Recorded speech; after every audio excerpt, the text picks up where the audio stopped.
This video is sponsored by UNIQ Energea.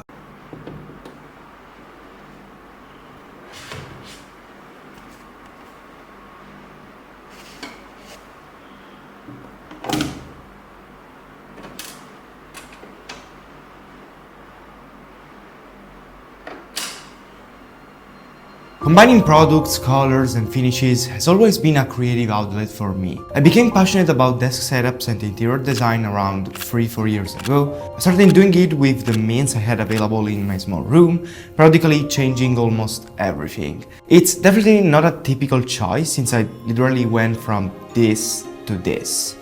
Spending a lot of time at the PC made me feel the need to change my workspace. One thing I've learned is that personalizing your environment is the most important thing. That's exactly what I'm trying to do in this new studio I moved into in April. My studio consists of 3 areas. The first room is the desk area, where I spend most of my operational time. This is where I translate my ideas into finished projects. There's also a room dedicated mainly to photos and videos, a more technical space I use for specific shoots. And finally, there's the living room, which is still in setup phase and is currently only about halfway done.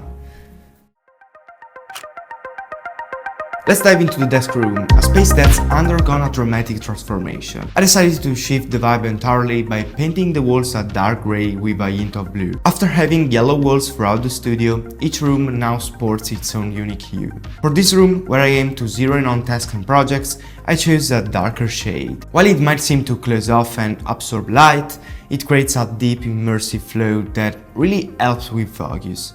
I went all out with the desk size, inspired by those spacious desks that, even when empty, offer plenty of breathing room. I even made a video about the psychology behind setting up an optimal workspace. It's not just about the tech or functionality, but also the mental impact, which often makes the biggest difference. One clever touch was using fill-in cabinets as desk legs. This not only gave me ample storage for organizing accessories, but also added a practical design element. About a month ago, I brought in some products from the UNIQ Energea collaboration. These accessories were specifically designed to enhance the setups. For instance, I'm now using an iPad as a second screen thanks to a foldable case. I love how it can switch to vertical mode, providing classic horizontal view, and an additional vertical screen perfect for large previews of the web's dominant content. The Follow keyboard is another versatile tool.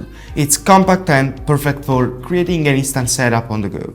And then there's another workstation, a workbench I've outfitted with a Balolo mat and a wireless charger from UNIQ Energea. This charger doubles as a central hub for all my essential devices and is compact enough to travel with. I've turned this area into a tech and gear storage app, making it easy to access everything I use daily. There's even a hidden charging station for my camera batteries. With the doorways featuring side openings, it's perfect for those who are passionate about cable management or creating unique charging stations. Since sometimes wired charging is simply necessary and faster than wireless, I integrated this smart system using the metallic structure and these magnetic pods along with the compact 100-watt wall charger. With these 3 cables, it's always easy to charge all my tech devices, and I can efficiently charge them in the fastest way as possible. Most importantly, everything has a designated spot and stays organized. I had considered a more complex setup with the SCADI spec board, but for now I'm pleased with how it's all coming together. Lighting plays a crucial role too. Alongside the wall-mounted softbox that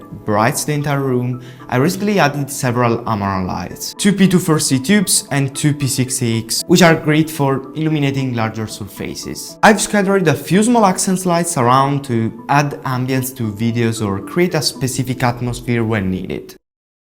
Next up is the registration area. This space isn't designed for aesthetics. Its primary role is to create videos with controlled lighting and greater flexibility compared to the desk area, which is more focused on productive work. The only aesthetic element is the background behind me, which I created for this role. I wanted a dedicated backdrop for it, even though I often enjoy experimenting with different setups. Here I have a wheel desk that I can move around for different scenes, as well as a place to store some lights and a tripod. I also installed another desk here because it's helpful to have a surface for random products or quick sketches. I bought a whiteboard because I wanted to feel like an important American CEO, which I'm not. I don't use it much since I organize everything digitally. I would love to say that I use it daily, but even though I really like the idea, I can't. Overall, this is a multifunctional room. It also serves as a storage area when I have someone in the studio and want to keep the space clean and free of lights and things everywhere. And finally, there's the living room. This is actually part of another big project I want to bring to life, which is why it's taking longer than I initially expected. My aim is to invest the right amount of money to make my ideas concrete without cutting too many corners. For now, I've completed only half of the final project, but I'm pretty happy with how it's turning out. My goal here is to create a more playful and cozy place to do random activities and relax, providing a break from work, which can sometimes be even more productive. Something I love is decentralized land, which is probably the most requested item I get asked about on Instagram. It's not just a dividing element for the room, but a true multifunctional space where you can work, eat, or brainstorm with others. The meta structure is incredibly handy for attaching lights or mounts for overhead video filming, even though you can also use it to fix other accessories. I discovered these beautiful products at a local shop and decided to combine them. I love using complementary colors and matching them as harmoniously as possible. For this wall, I plan to place various frames and illustrations to create a constant source of inspiration and add pop of colors. I actually often use this space to work on my iPad. For example, when creating a thumbnail for YouTube, I usually draw or edit in Photoshop on the iPad. I use a dongle to extend the iPad's port and insert my camera's SD card directly for easy uploading. Other times I sit on this Bluetooth to read or enjoy some music. I fall in love with this vinyl player, perhaps because I'm surrounded by tech all day. I craved something more analog. Physically placing the record and hearing the vinyl's mechanical imperfections is something I truly enjoy. So this was the tour of my studio after 4 months of being here. Slowly but surely my final idea is coming together and I'm quite happy with the recent results. And as always, wishing you the best. See you soon.